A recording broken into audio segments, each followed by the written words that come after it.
Hi, Saloma Chichoma, and you're welcome to today's episode.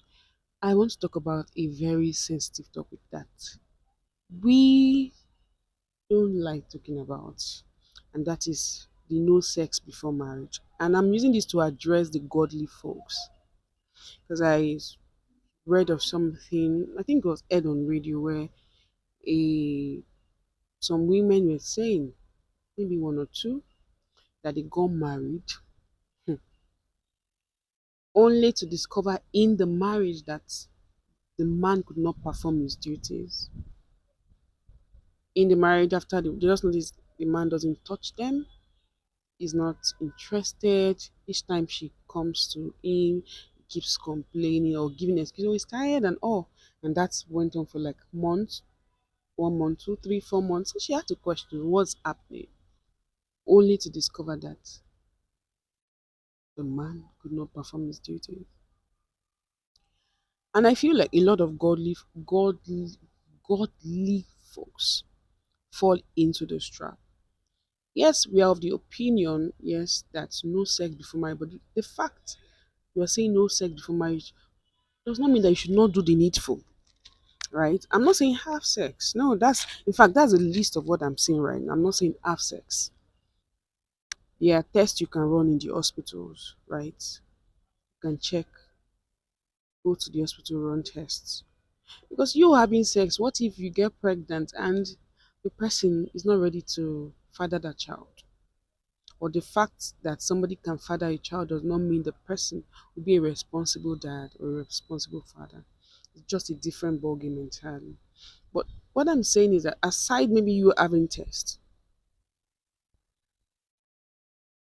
you should be able to have this kind of conversation, talk about sex. Yes, even if you're not married, and you should have gotten to a point in that relationship where you are comfortable. Talk about that room.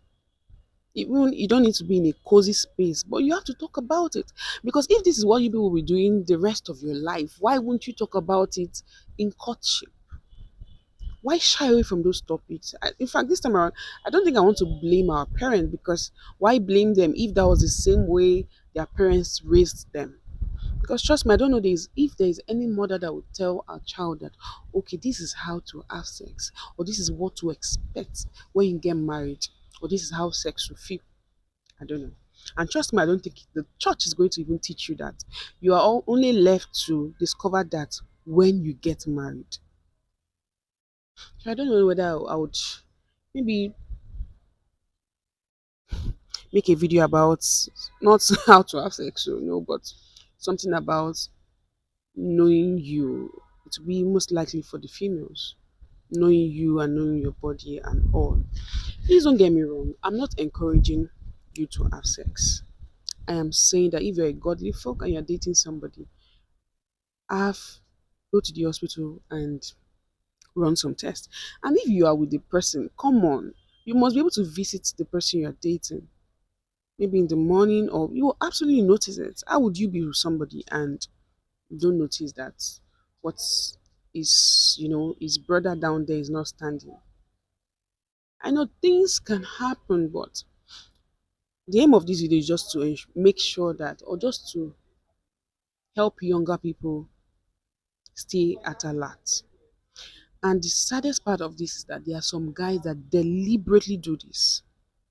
They know that they're not capable, and they will deceive the lady. They will deceive the lady and make sure she gets into the marriage and shut her up. And because they are coming from these godly homes, nobody talks. In fact, even outsiders will keep on blaming the woman and saying, it's been a year, oh, it's been 2 years, oh, you're not married, you've not given birth. They won't know that the problem is for the man. They won't know that the problem is from the man.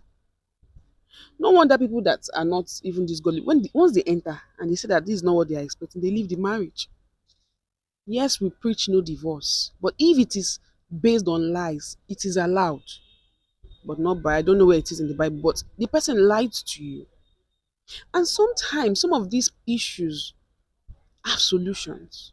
But when somebody is having this deceptive, is it deceptive? This mindset of a liar, come on, how are you going to trust that person? But please, my dear lady, so to avoid stories that touches the heart or touches oh god, this topic is just making me please to avoid stories like this. When you are dating, don't only date with your ears, date with your eyes. You have to see, you have to ask questions, you have to visit. Don't buy the idea of you not visiting the person you want to date, except you guys are on maybe like a long distance relationship. Even if you still have to plan to meet, plan to visit, right? Because you want most likely have time to pray, talk to yourself, talk to your family, and all. But please, you all have to be careful. Don't be blindfolded. Even if yes, you're saying no sex before marriage, and you just meet somebody, I bet say yes. Igbos will say, "Iwazu ge ejanwa dibia." Look at things and reason with your mind, your heart, your eyes. Shine your eyes, as our Nigerian folks will say, so you don't fall into that trap. I still stand with no sex before marriage. But doing that, use your number six. That's the aim of this video. I hope you found this valuable. Don't forget that my book titled How to Fight Pornography and Masturbation Addiction is ready. So if you want to grab a copy of this book, do what to use the link in the show box below. And if you're in Lagos, you can pick up for free. That's the aim of it.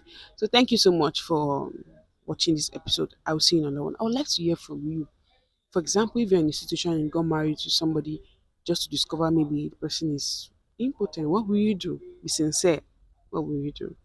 But I don't pray that happens to any of us in Jesus' name. So I'll see you in another one. Bye for now. Over.